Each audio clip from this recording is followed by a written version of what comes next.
بسم اللہ الرحمن الرحیم۔ تیسرے پارے کے خلاصے کے حوالے سے بندہ فقیر حاضر خدمت ہے۔ تیسرے پارے کے شروع میں اس امر کا بیان ہے کہ اللہ تعالیٰ کے تمام نبی اور رسول علیہ السلام معزز و مکرم ہیں اور ان کی شان بڑی ہے، لیکن اس حقیقت کے باوجود اللہ تعالیٰ نے رسولوں میں ایک کے لیے دوسرے کے مقابلے میں فضیلت اور درجے کی بلندی رکھی ہے۔ چنانچہ فرمایا بعض سے اللہ تعالیٰ نے کلام فرمایا اور بعض کو بے شمار درجوں کی بلندی عطا فرمائی، اور حضرت عیسیٰ ابن مریم کو واضح نشانیاں دی، اور ہم نے روح القدس حضرت جبرائیل امین علیہ السلام کا لقب ہے، ہم نے روح القدس سے ان کی مدد فرمائی۔ آگے فرمایا کہ قیامت کے دن نیکیوں کا لین دین، دوستی اور سفارش نہیں چلے گی، اور کفار ہی حقیقت میں ظالم ہیں۔ قرآن کی عظیم آیت جو آیت الکرسی کے نام سے معروف ہے، یہ آیات قرآن کی سردار ہے۔ اس میں اللہ تعالیٰ کی توحید، شان جلالت، وسعت قدرت بیان کرتے ہوئے یہ بھی فرمایا گیا ہے کہ اس کے اذن سے ہی اس کی بارگاہ میں شفاعت ہوگی۔ اگلی آیت میں یہ اصول بیان ہوا کہ ہدایت اور گمراہی کے واضح ہونے کے بعد دین میں داخل ہونے کے لیے کسی پر جبر نہیں ہوگا۔ آیت نمبر 258 میں حضرت ابراہیم علیہ السلام کے نمرود کے ساتھ اس مناظرے کا ذکر ہے کہ جس کے نتیجے میں وہ لاجواب ہوا، یعنی جب حضرت ابراہیم علیہ السلام نے یہ کہا کہ اللہ تعالیٰ سورج کو مشرق سے نکالتا ہے، تجھے اگر خدائی کا دعویٰ ہے تو اسے مغرب سے نکال لے۔ آیت نمبر 259 میں اس امر کا بیان ہے کہ اللہ تعالیٰ نے اپنے ایک محبوب بندے، بعض مفسرین نے کہا کہ اس سے مراد حضرت عزیر علیہ السلام ہیں، کو حیات بعد الموت کی حقیقت بتانے کے لیے ان پر 100 سال موت طاری کرنے کے بعد دوبارہ زندہ کیا، اور اتنا عرصہ گزرنے کے باوجود ان کے کھانے پینے کا سامان اسی طرح تر و تازہ رہا، گلا نہیں، سڑا نہیں، جبکہ ان کا دراز گوشت اس عرصے میں گل سڑ چکا تھا۔ اللہ تعالیٰ نے اسے زندہ کر کے یہ بتایا کہ اسی طرح قیامت میں مردوں کو زندہ کیا جائے گا۔ آیت نمبر 260 میں حضرت ابراہیم علیہ السلام کے اطمینان قلب کے لیے اللہ تعالیٰ نے حیات بعد الموت کو بصورت معجزہ دکھایا کہ 4 پرندوں کو ذبح کر کے ان کے گوشت کے ٹکڑے چاروں طرف پہاڑوں پر پھیلا دیے، اور پھر جب انہوں نے ان پرندوں کو ان کے معروف ناموں سے بلایا تو ایک لمحے میں ان کے منتشر اجزاء یکجا ہو گئے، ان میں جان پڑ گئی اور وہ دوڑے چلے آئے۔ آیت نمبر 261 میں مثال کے ذریعے بتایا کہ اللہ تعالیٰ کی راہ میں مال خرچ کرنے کا اجر بندے کے اخلاص اور اللہ تعالیٰ کے فضل کے مطابق 1400 گنا تک عطا کیا جائے گا۔ اگلی آیات میں یہ بتایا کہ اللہ کی راہ میں صدقہ دے کر احسان جتلانے اور ریاکاری سے صدقے کا اجر ضائع ہو جاتا ہے۔ 263 اور 64 میں ریاکاری اور اخلاص کے ساتھ اللہ تعالیٰ کے راستے میں خرچ کرنے کو 2 مختلف مثالوں سے واضح فرمایا ہے، اور یہ بھی کہ اللہ تعالیٰ کی راہ میں ناقص اور ناکارہ چیز نہ دو۔ جب انسان خود نفیس، عمدہ اور پاکیزہ چیز کو پسند کرتا ہے تو اللہ تعالیٰ کی راہ میں ایسا ہی مال دینا چاہیے۔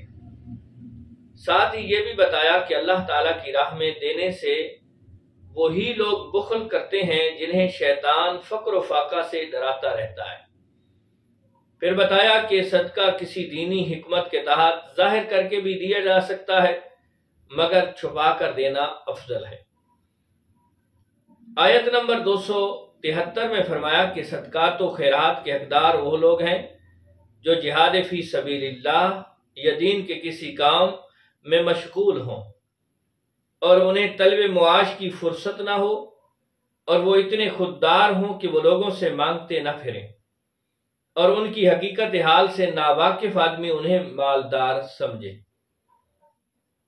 اس سے آگے آیت نمبر 275 میں فرمایا، سود خور کی مثال ایسے ہے جیسے کسی شخص کو شیطان نے چھو کر مخبوط الحواس کر دیا ہو۔ پھر فرمایا کہ سود کی حرمت کا حکم آنے کے بعد سود کا لین دین چھوڑ دو، ماضی کی خطا معاف ہے، البتہ اگر کسی شخص کے دوسرے کے ذمے سابق مالی واجبات ہوں تو اثر زر لے اور سود چھوڑ دے۔ سود کی حرمت کا حکم آنے کے بعد سود سے باز نہ آنے والوں کے خلاف اللہ رب العزت نے اعلان جنگ فرمایا۔ یہ بھی فرمایا کہ تنگ دست مقروض کو مہلت دو یا ہو سکے تو اس کا قرض معاف کر دو۔ 282 آیت میں مالی معاملات اور تجارت اور لین دین کے چند بنیادی اور اساسی اصول بیان کیے کہ دستاویزی شکل دو، ادائیگی کا وقت مقرر کرو، مالی معاملات کی دستاویز لکھنے پر قدرت رکھنے والے کو اپنے مسلمان بھائی کی لکھنے میں مدد کرنی چاہیے۔ تحریر لکھوانا قرض خواہ کی ذمہ داری ہے۔ تحریر لکھنے میں دیانتداری سے کام لینا فرض ہے۔ مقروض، نادان، کمزور یا تحریر نہ لکھوا سکتا ہو تو اس کا ولی تحریر لکھوائے۔ تجارتی و مالی معاملات میں 2 مرد یا 1 مرد اور 2 عورتوں کو گواہ بنانا چاہیے۔ گواہوں کو گواہی دینے سے انکار نہیں کرنا چاہیے بلکہ خوش دلی سے گواہی دینی چاہیے۔ گواہوں اور دستاویز لکھنے والوں کو تحفظ فراہم کرنا آپ کے دین کی ذمہ داری ہے۔ گواہوں اور دستاویز لکھنے والوں کو ایذا پہنچانا گناہ ہے، گواہی کو چھپانا گناہ ہے۔ حالت سفر میں کوئی لین دین کا معاملہ ہو تو کوئی فریق ضمانت کے طور پر چیز اپنے پاس رہن رکھ سکتا ہے۔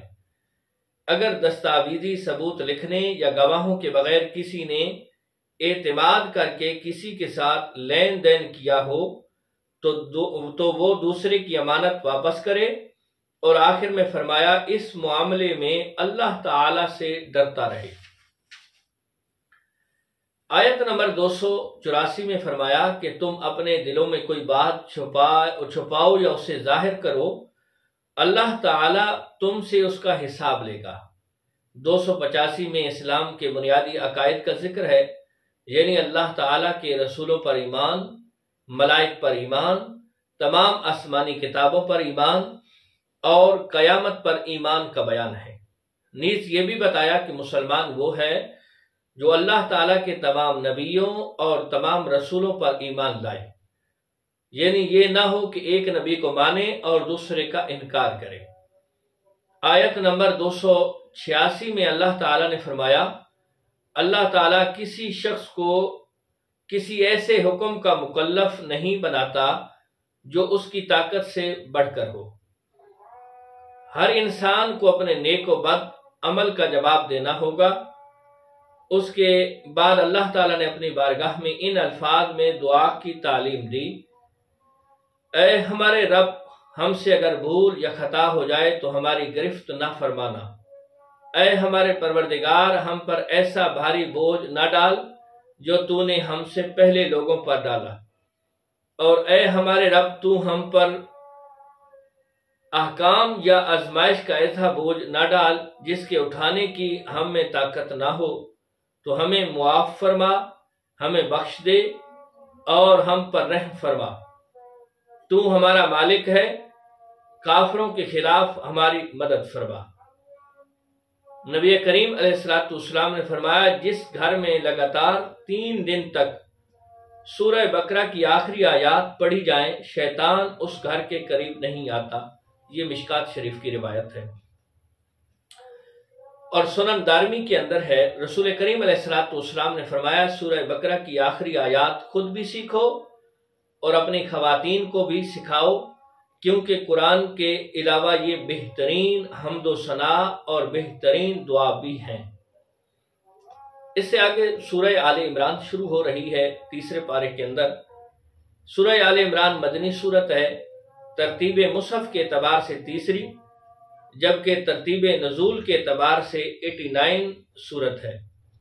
اس صورت میں آل عمران کو فضیلت دینے کا ذکر ہے، اس لیے اس صورت کا نام آل عمران رکھا گیا ہے۔ اس صورت میں عقائد اور احکام شرعیہ کا بیان ہے۔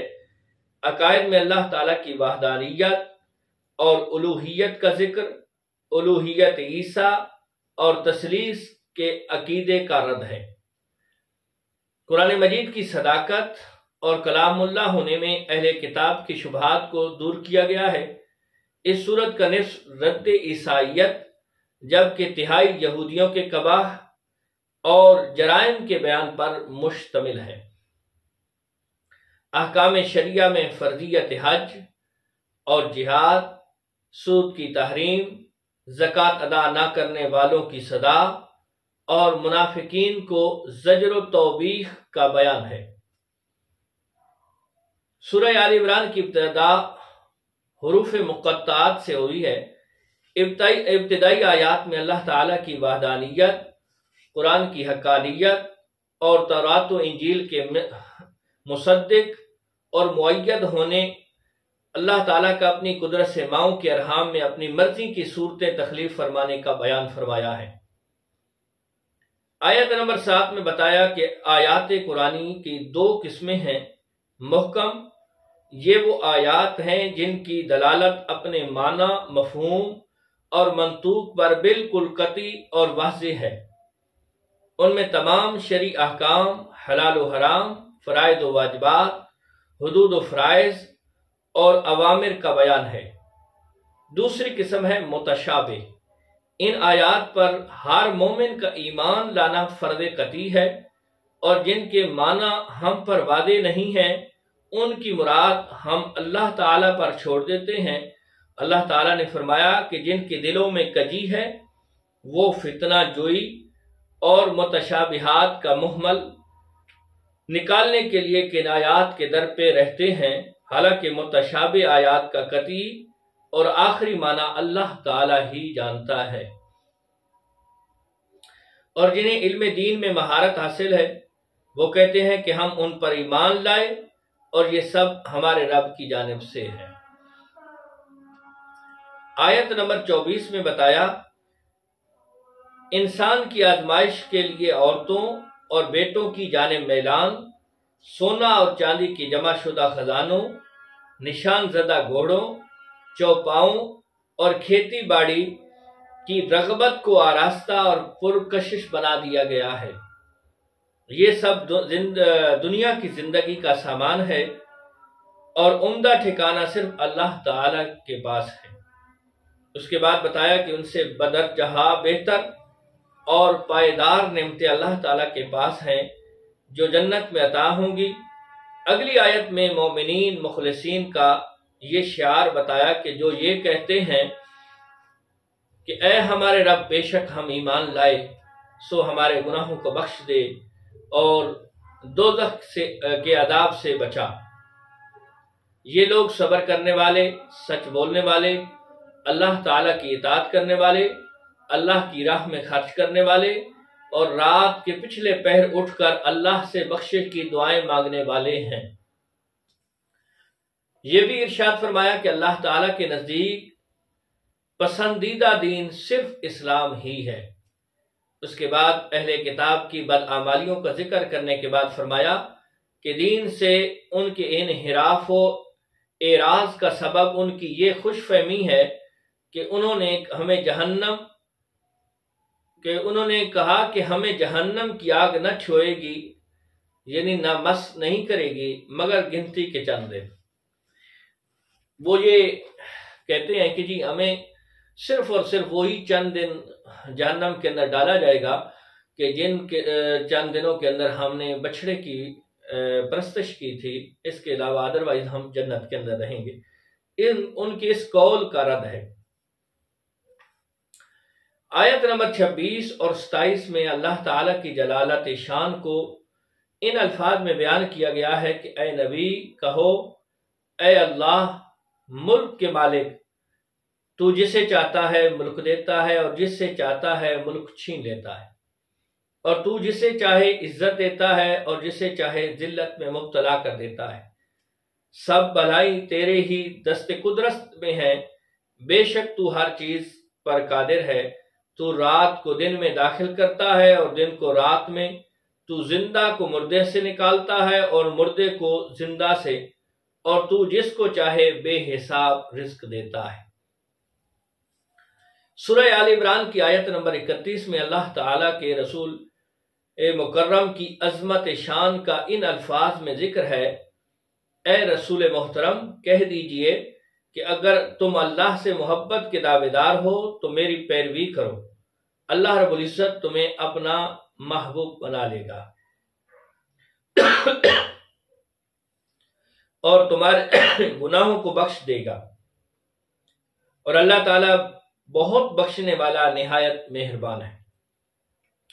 اس آیت میں واضح طور پر بتایا گیا کہ اگر بندہ اللہ تعالیٰ کے قرب اور رضا کا طلبگار ہو تو اس کا فقط ایک ہی راستہ ہے، یعنی اتباع مصطفیٰ علیہ تحیۃ والثناء۔ آیت نمبر 35 سے 64 تک حضرت مریم کا واقعہ بیان ہوا کہ عمران بن یاشہم حضرت مریم کے والد ہیں، اور ان کی والدہ کا نام حنہ بنت فاقوس مذکور ہے۔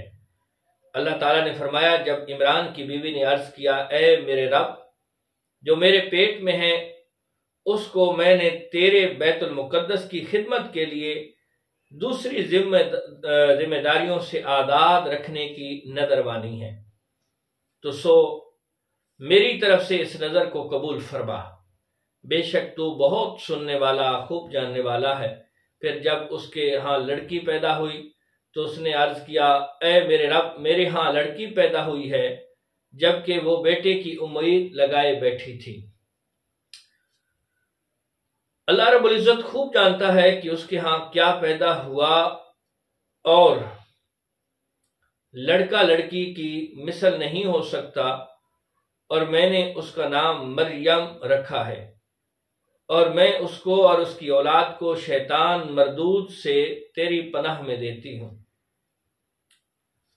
اس کے بعد اگلی آیات میں یہ بتایا کہ اللہ تعالیٰ نے مریم کو اپنی بارگاہ میں قبول فرمایا اور اسے عمدہ طریقے سے پروان چڑھایا، اور حضرت زکریا علیہ السلام تربیت کے لیے ان کے کفیل بنے، اور حضرت مریم کو بیت المقدس کے ایک حجرے میں ٹھہرایا گیا۔ پھر جب حضرت زکریا علیہ السلام نے مریم کے پاس بے موسم کے پھل دیکھے تو حیران ہو کر کہا، اے مریم، یہ پھل کہاں سے؟ حضرت مریم نے کہا، یہ اللہ تعالیٰ کی جانب سے۔ اس موقع پر حضرت زکریا علیہ السلام کے دل میں اولاد کی خواہش ابھری کہ جو رب کریم مریم کو بے موسم کے پھل دے سکتا ہے، وہ مجھے بڑھاپے میں اولاد بھی دے سکتا ہے۔ اور یہ ذوات فاضلہ کے قریب دعا کی قبولیت کی دلیل ہے۔ تب حضرت زکریا علیہ السلام نے اپنے رب سے دعا کی اور کہا، اے میرے رب، مجھے اپنی طرف سے پاکیزہ اولاد عطا فرما، بے شک تو ہی دعا کا بہت سننے والا ہے۔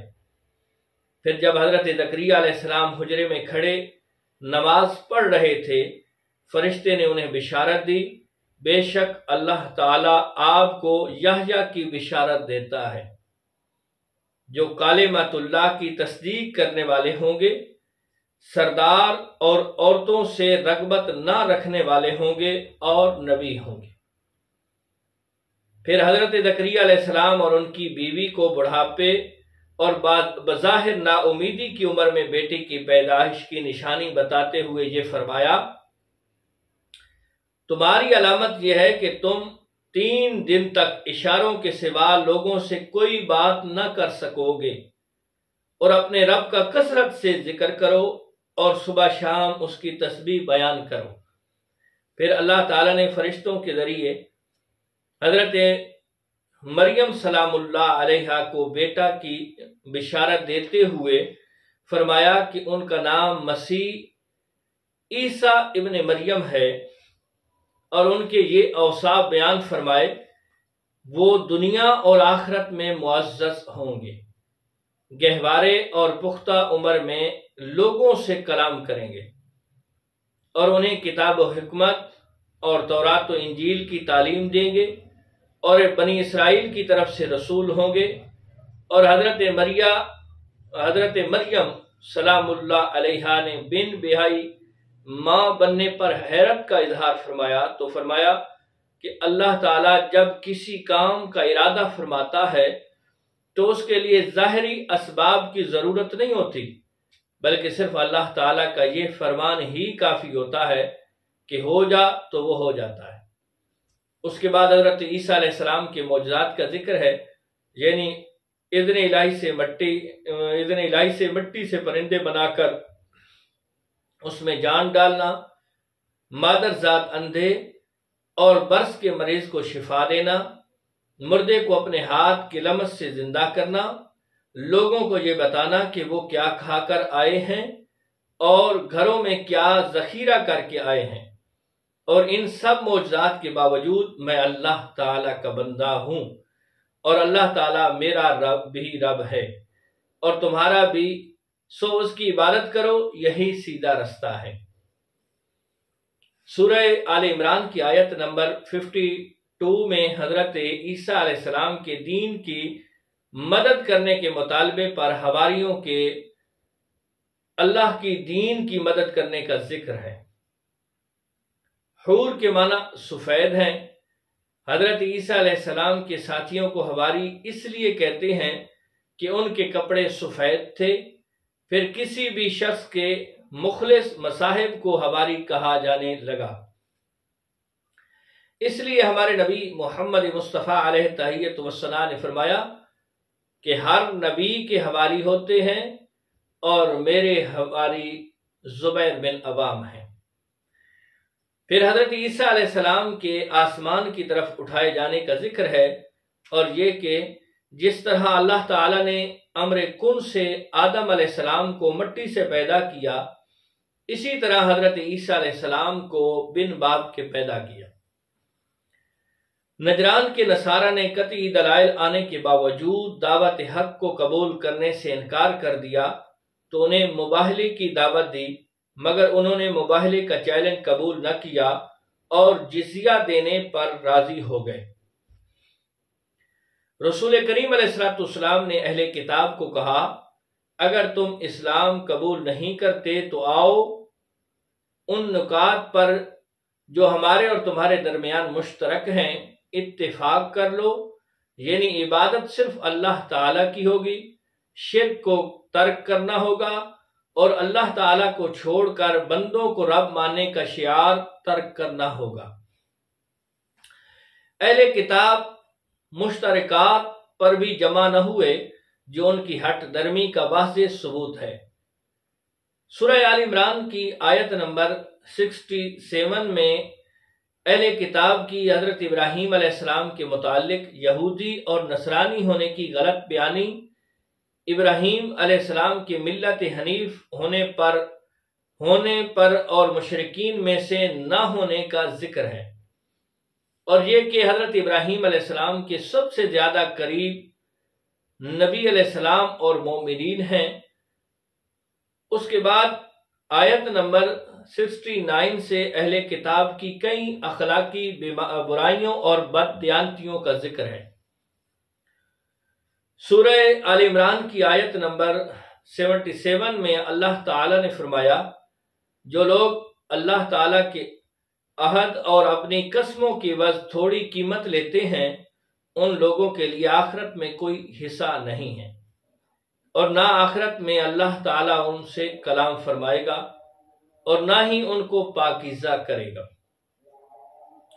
آیت نمبر 81 میں عالم ارواح کے اس عظیم واقعے کو بیان کیا گیا کہ جب اللہ تعالیٰ نے فرمایا، اے رسول یاد کیجئے جب اللہ تعالیٰ نے تمام نبیوں سے پختہ عہد لیا کہ میں تم کو اپنی اپنی باری پر دنیا میں بھیج کر جو کتاب اور حکمت دوں، پھر تمہارے پاس وہ عظیم رسول آئیں جو اس چیز کی تصدیق کرنے والے ہوں جو تمہارے پاس ہے تو تم ان پر ضرور بس ضرور ایمان لانا اور ضرور بس ضرور ان کی مدد کرنا۔ فرمایا کہ کیا تم نے اقرار کر لیا، میری اس بھاری عہد کو قبول کر لیا؟ انہوں نے کہا ہم نے اقرار کیا۔ تو اللہ تعالیٰ نے فرمایا پس گواہ رہنا اور میں بھی تمہارے ساتھ گواہوں میں سے ہوں۔